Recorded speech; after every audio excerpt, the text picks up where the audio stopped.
Welcome to another JPR Live Session where we get to better know artists we admire and hear exclusive live performances from the JPR Steve Nelson Performance Studio. I'm Dave Jackson. JPR Live Sessions are made possible with support from the Talent Club. Find their live music schedule at talentclublive.com.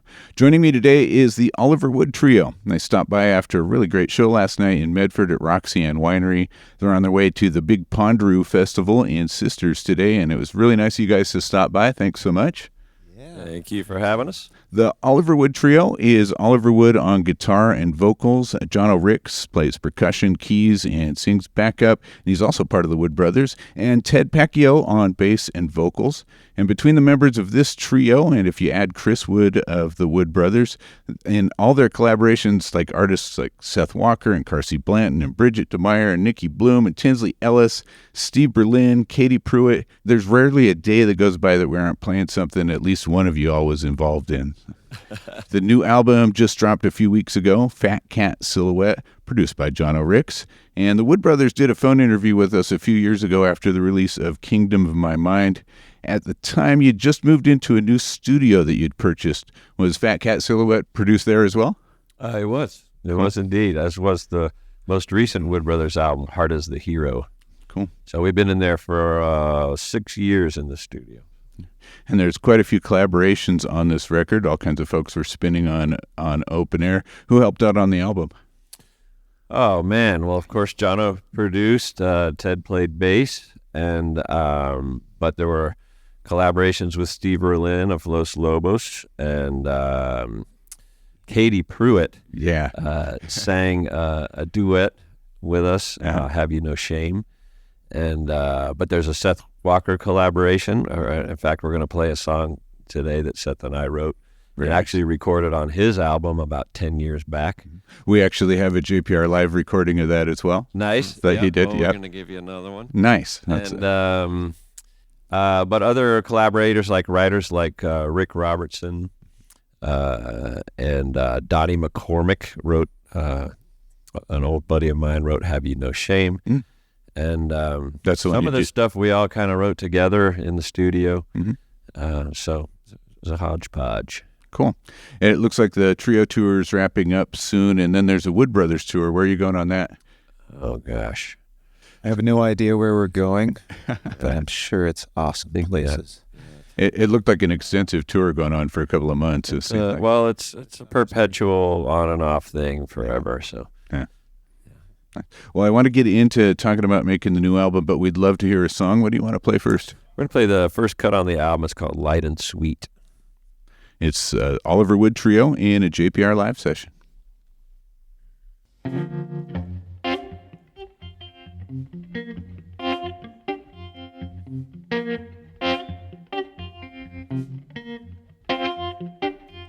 There was a sparrow sitting all alone outside the window, talking on the phone to his lawyer about a deal with his ex-wife, a soon-to-be.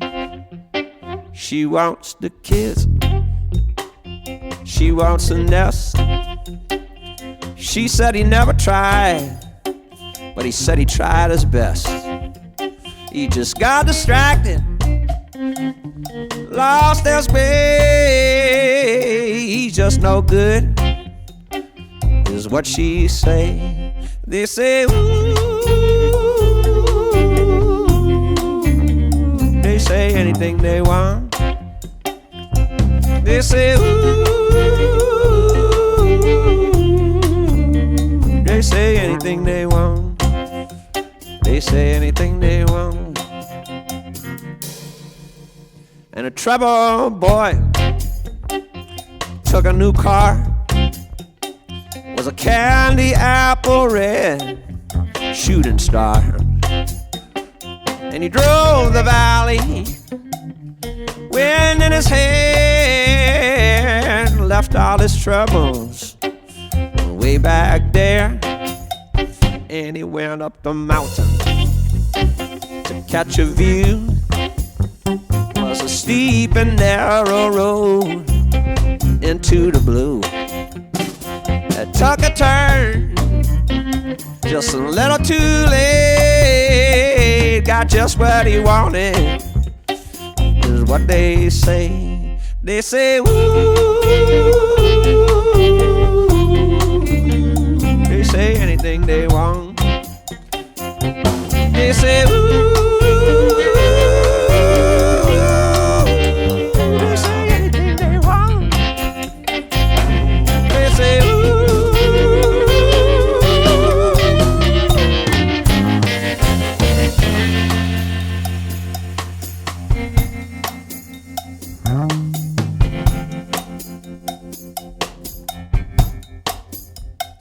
Well, a man took his coffee, bitter and dark, just like his spirit, well, some would remark, until he met a strong woman, and she lifted him up. Well, you'd hardly recognize him now, so full is his cup, and they're holding hands down at the diner, across the table, and he moves in beside her, and the waitress asks him, some coffee today, light and sweet, is what they say. Light and sweet is what they say. They say, ooh. They say anything they want. They say, ooh. They say anything they want. They say, ooh.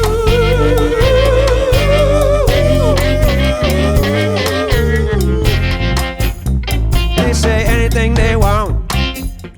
They say anything they want. Here we go, here we go. You're listening to the Oliver Wood Trio in a JPR Live Session, and that was Light and Sweet, to tune from the brand new release Fat Cat Silhouette. Thanks for playing. That's great. Oh, thanks for letting us. Yeah.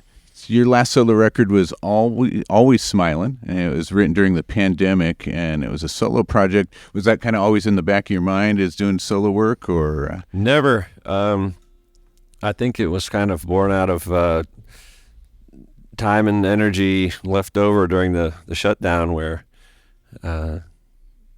we weren't doing Wood Brothers things, and Jono and I were spending a lot of time in the studio, just practicing, experimenting, playing, and occasionally I had a few friends come in and do some recording and stuff, and so it just kind of came out of the time created, and I otherwise never feel like I would have had time or ambition to do it. So a lot of people did that, or I think a lot of people just found time and energy there and had to fill it with creativity. So yeah, creative people kind of have to do that. You got to do it. Yeah. So this one, when did you start writing these tunes? It varies. I mean, like the Seth Walker tune goes 10 years back. Right. But then some of the other tunes, Jono and Ted and I wrote a couple in the studio. Jono and I wrote one in the studio. It was sort of after the last Wood Brothers record. I don't know. I feel like we have the luxury of having a studio. Mm-hmm. And Jono and I like to spend. Jono's in there more than I am. He's producing records for other people. He's experimenting. He's working on his own music, and so it's just kind of a natural progression. When we finished a Wood Brothers project, but we're never finished being creative and writing. So I'm always looking to do something creative, and also collaborating with people outside of the Wood Brothers is kind of a nice exercise in growth and experimentation and connection with other artists. You just learn so much, and so it's just kind of a cycle. We're actually back in Wood Brothers mode, writing the next Wood Brothers album too. So very cool. So it just keeps going and going. Yeah. So we talked a little about Grab a Hold. You worked with Seth Walker on a tune he did. It was the title track to his last one, Hope I Know. When did you guys actually meet? Met Seth on tour years ago, early Wood Brothers days, maybe even before you, or were you with us already? I met him on a tour, so that might have been the first tour. Right, and he would come out and open shows for us. Yeah. I think Yeah. Chris and I met him when we were Maybe a just duo, a and we duo. played the same thing. So it's been, mid 2000 since we met him. Uh-huh. Yeah. So, but then he came out a lot with us, and I produced a record for him back in 2010 or 11. And then Jono's produced like 3 records for him. It's 3. Gosh, Yeah, I don't know. so, we'll be in the studio. And within 2 Ted's days. definitely played lots of gigs with Seth, and we've all. So Seth's part of our fold, or we're part of his fold, or however you want to So look at it. the fourth Wood brother or something maybe. Yeah. So Have You No Shame, that was a duet with ended up with Katie Pruitt, and you mentioned who you co-wrote that with before. Who was that? I did not write it at all. Oh, you did? It was Okay. written by a hero. Ted and I actually came up playing a lot in Atlanta. That's where he and I met each other. And there was a guy there named Donnie McCormick, who was kind of a legend within our clique of people who just loved real music. And he sat on stage and played a chicken coop and had a mic coming up between his legs, and he was just, I don't know, a very unique character, and wrote some beautiful songs, and I think that's his best known one. So it's kind of a standard in our circle, that song, Have You No Shame. Very cool. And I hear a bit of humor in the tune you just played, Light and Sweet, and Yo, I Surrender. Where did those tunes come from? Where did that humor kind of come from? Or maybe it's an irony. I don't know. Humor, irony. Yeah, it's like irony. Irony.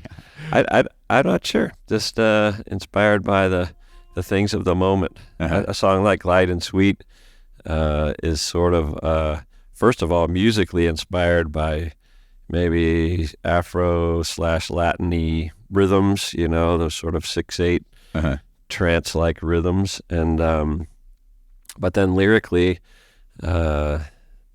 I think there's a lot of coffee involved, and there's a chair in my living room that I like to sit on, and I do often start something out by looking out the window and seeing something, and I saw a sparrow sitting all alone, and then I started creating a story out of it, and one thing led to another. I wrote him a backstory about getting a divorce, it sounds like. Something like that. Yeah. I like, though, the idea that you can pick something and sort of follow its course, and then trust your subconscious to just come up with a story without really knowing what you're writing about. And I think that a lot of these songs are lyrically kind of like that. They're like, what the hell is that talking about? But who cares? It was fun. Yeah. Right, exactly. And I am digging the groove on Whom I Adore. So Steve Berlin's got some great baritone sax on that. Where did that rhythm come from? Is that you, Jono? Did they? Well, that makes me think, because you were mentioning Yo, I Surrender and where things come from. And I feel like you had a lot of trust in the process and in yourself and in everyone around you on this record. Not that you don't usually, but you trusted songs to come about in the moment in the studio, like a little more than some of them. Like, I think that was one where it was like, you gathered this, I think it was your idea, like, let's get these group of people, and we just kind of went. You came in with ideas. Yeah. And I think unfinished. Marcus, the guy who played Fife, he sent me a riff on a phone. That's what it was on that. And we were like, okay, we'll build everything around that. And we then just got...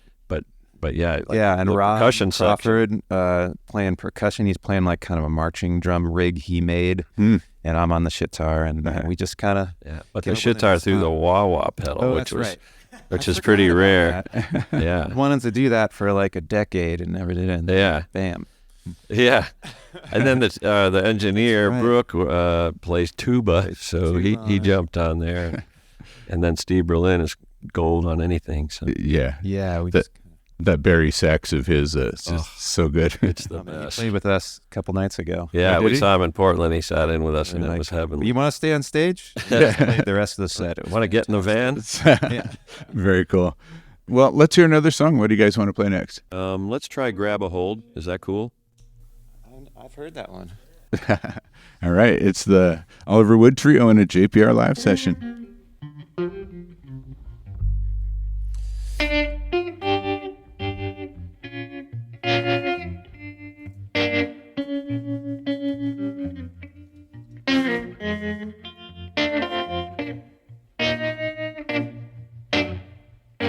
it's one of those days and it all goes wrong. One of those weeks and one of those years. Now you can do sing that same sad song and soak in your own tears. Well, just grab a hold of me. Grab a hold of me, and we'll both go down together. If you just grab a hold of me.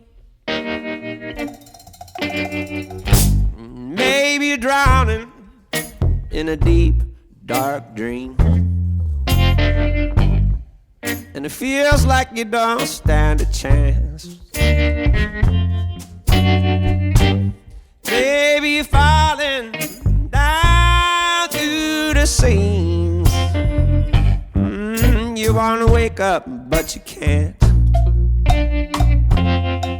Yeah, just grab a hold of me. Grab a hold of me, and we'll both go down together. If you just grab a hold of me.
That's the Oliver Wood Trio in a JPR Live Session. Grab a Hold is the tune here on Jefferson Public Radio.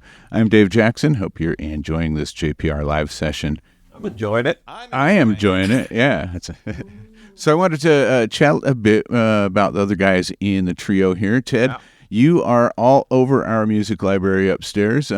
Did you and Oliver meet working with Tinsley Ellis? I know you guys both have. Is that where it came from? Or we have a real connection there with Tinsley, but we did not work together with him. Oh, really? Yeah. Yeah. I know Oliver had worked with him before I ever did. I think that connection probably came through Colonel Bruce Hampton. Oh, really at the core connection for most of it for me.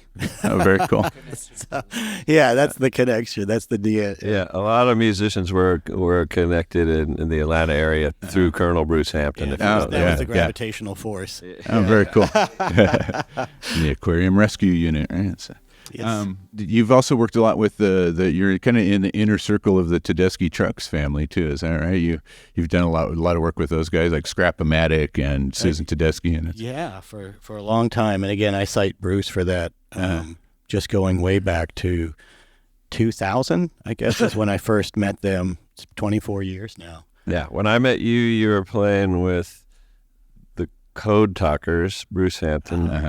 But then when we started hanging out, you were still in Susan's band. I played in Susan's band. Yeah. Cool. How is it working with those guys? That's like being here right now. Right. It's family stuff. Very cool. Yeah. It's wonderful. And Jono, you're kind of a Swiss Army knife of a musician, I think. I suppose that has developed. Yeah. The ultimate utilitarian device. Never on purpose. So did you start as a musician turn producer? Did you have first interest producing, or was percussion where you started, keyboards? Musician. Percussion. My dad's a drummer. Has been a professional drummer his whole life, and cool. Had a pretty storied career. Uh-huh. Played with Dylan and all sorts. Oh, wow. On hundreds of records and Wow. lots of commercials. Uh-huh. All the things. Yeah. Schoolhouse Rock, the one I'm Schoolhouse Rock, very yeah. proud of. Oh, is that right? Oh. Yeah. Oh, so I need to hear that story then. I believe. Well, he played drums on stuff, and he was good friends with Bob Duro. Oh, okay. Who I believe was at the helm of all that stuff. And Right. he sang some on it too. I believe he sang "Checks in the Mail." Oh, really?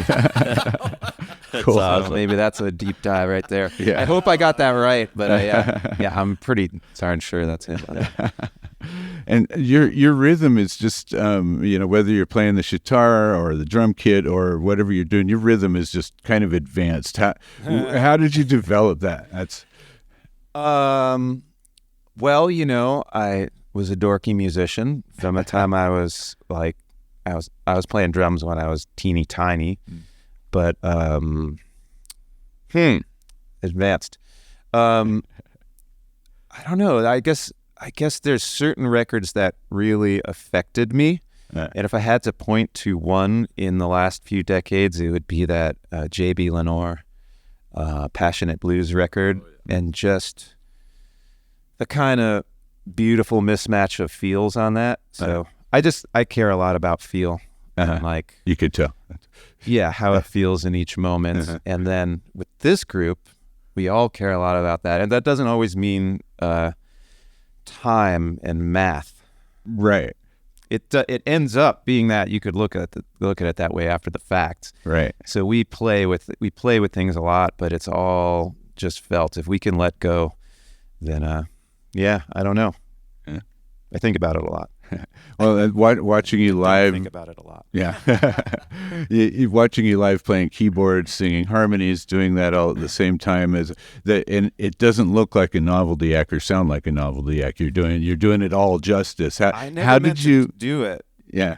Oh, sorry. How did I? Well, yeah. How did you made him do work? it. You made him do it. Yeah. It was. I guess I was doing it a little before I made a record with this guy Matt Glassmeyer, who is amazing. He also invented the shuitar. Okay. But incredible musician. I made a duo record with him, and we were like, let's play this. And we were poor and living in Brooklyn, and this is back around 2000. And so we just did it together, and I started doing that, playing the right-hand keyboard while drumming and singing, and I cursed a lot in our rehearsals. I was like, why am I doing this? It's like, no, it's cool. Keep doing it.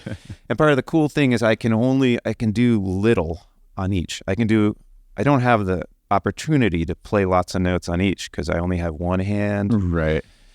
And so it kind of, over time, I've done a lot of keyboard parts on Wood Brothers records, and it was like, well, I guess I could play that.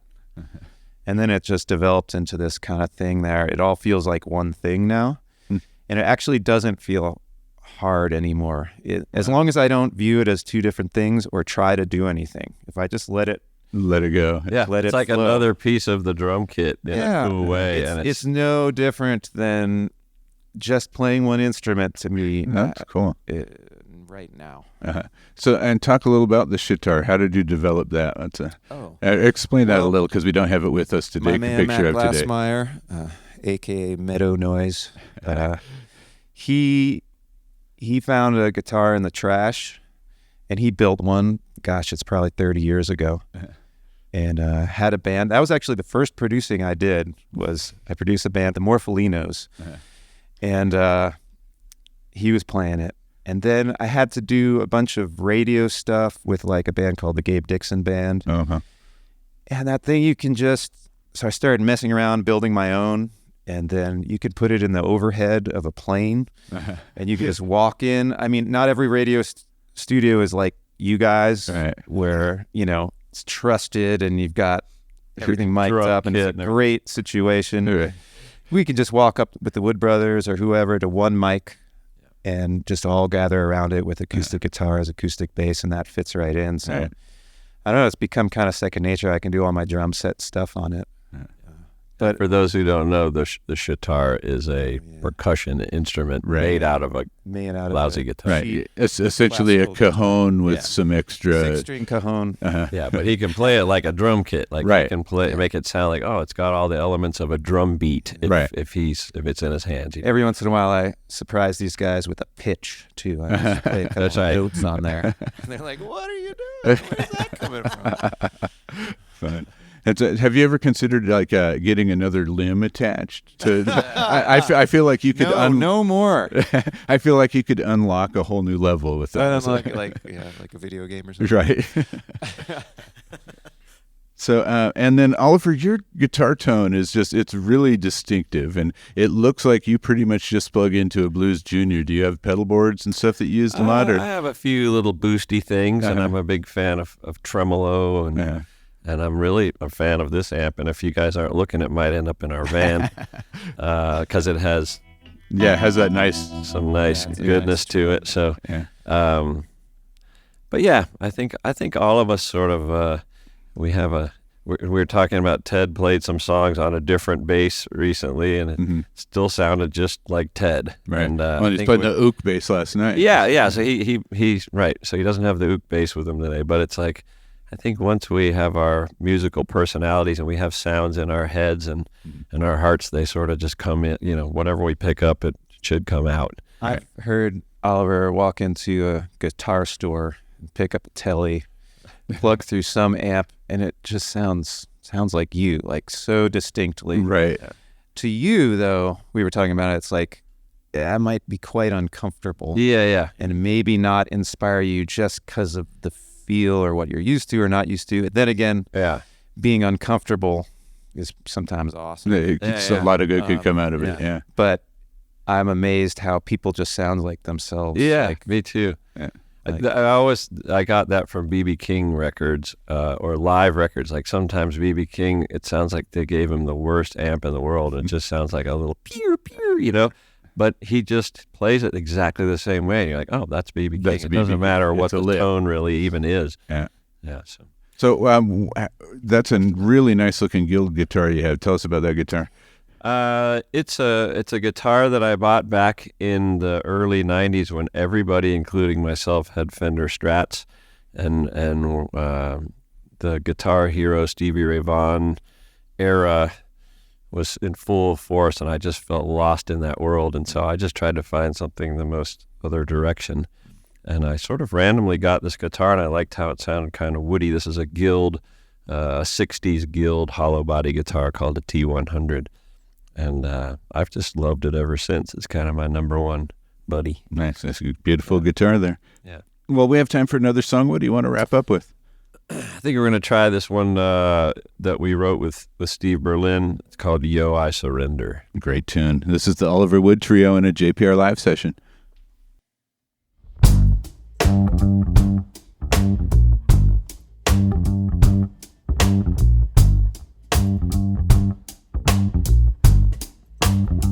I got lost in confusion, heart turned on its head. Got me so tender, I don't know anything, and I don't know anything. Like a sword in the sunlight, just look at it shine. The heart is persistent, just look at it shine. Yo, I surrender, I don't know anything. Yo, I surrender, I don't know anything. I don't know anything.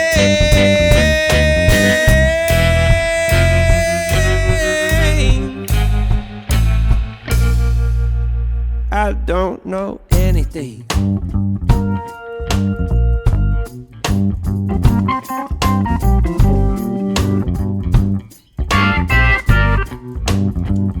And I march down the street with the drums and the brass playing. following a float full of pretty girls parading. By the end of the block, a bouquet I'm beholding, filling up my valise with gladiolas and roses.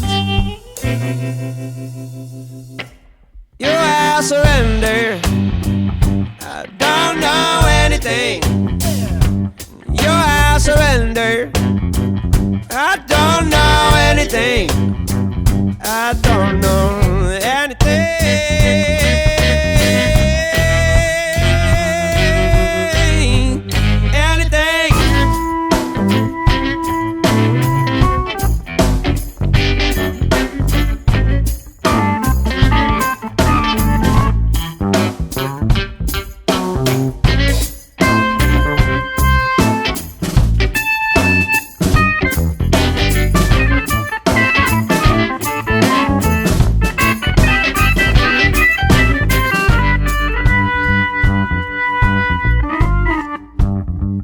Like a sword in the sunlight, no notion of dying.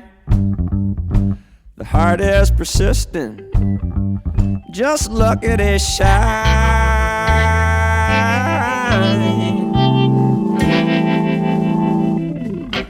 Yo, I surrender, I don't know anything. Yo, I surrender, I don't know anything. Yo, I surrender, I don't know anything. Yo, I surrender, I don't know anything. Yeah, yo, I surrender, I don't know anything. Yo, I surrender, I don't know anything. I don't know anything.